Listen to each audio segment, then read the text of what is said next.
Introduction: Users and computer games.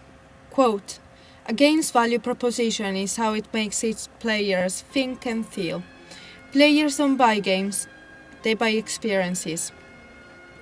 According to Canossa Alessandro and Anders Draken, for most of all the Web 2.0 compliant applications, the majority of users expect a high amount of customization in the actual use. Furthermore, the end users want to think that they are at the middle of the digital experience as an indissoluble part of it. However, at the same time, being the end users the originators of the customization, they also have a way to express themselves. In the video games industry, this is only the first step that has to be taken in order to produce an appealing game. The second step can also be seen in games such as Spore, where the player can easily share user-generated content with the other players of the game. Designing user experience in games. Frida considers most of all the human emotions as a result of the interaction with people. Any subsequent behavior in future situations will be determined by previous emotional experiences. The main philosophical issue with this experience is that they are far from being objective. On the other hand, they are the main source of study for designers.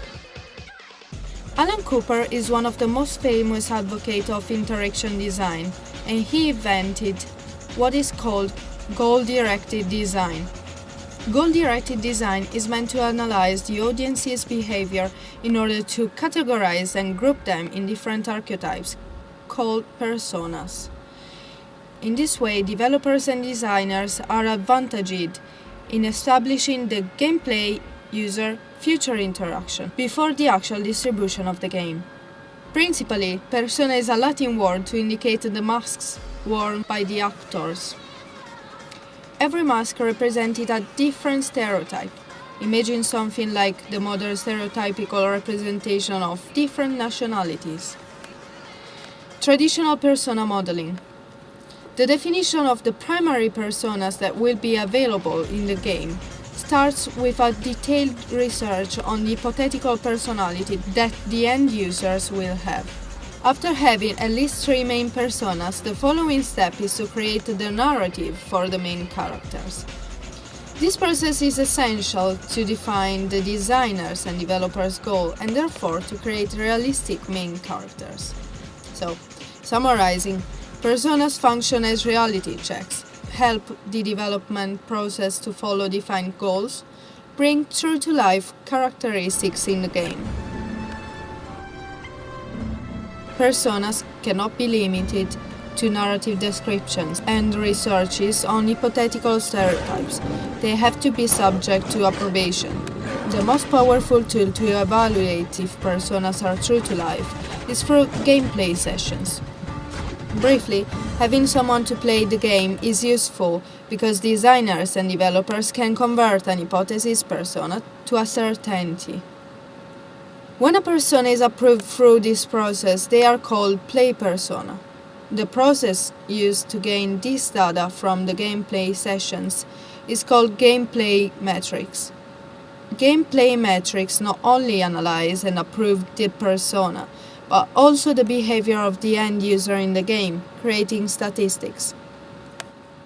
There are actually 2 types of researches and analysis. One is gameplay metrics, which inspect the hypothesis of the persona. The other one is lens, a derivation from the gameplay metrics, which analyzes all the data after the play personas are approved, a posteriori. In this way, lenses through statistics on the player behavior can represent a less subjective approach to the whole game analysis. Case of study: Tomb Raider Underworld.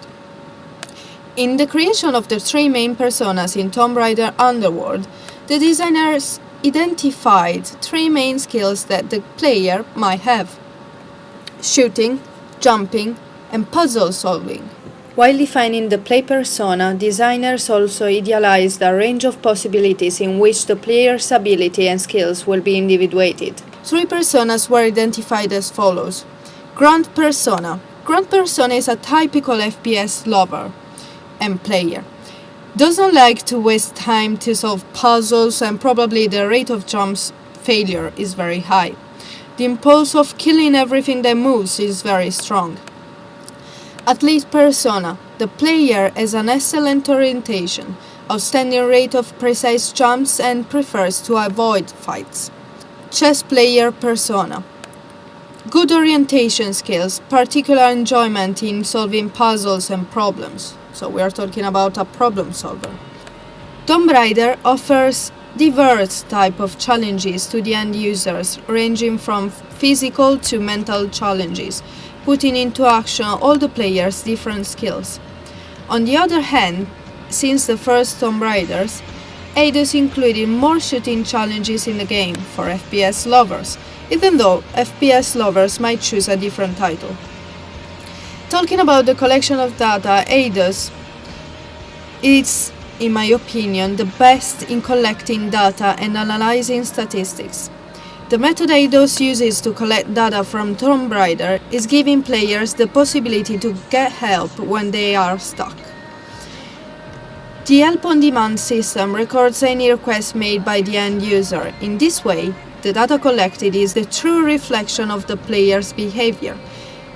It is very useful in producing statistics and also to understand if the persona created corresponds with the player. But Eidos does not stop here. They conduce researches also on the progress of the player, the death rate in certain locations of the game, and so on. When abundant data is collected from the end users, the personas are reanalyzed in order to individuate the hybrid personas. Hybrid personas are the result of a much more skilled player, not yet represented in the game by any of the personas created. They summarize the hybrid personas' characteristics, and they build a new persona that will appeal to a broader audience. Question. In the reading, it is mentioned that the creation of the personas is based upon the attitudes and behaviors of the future end user.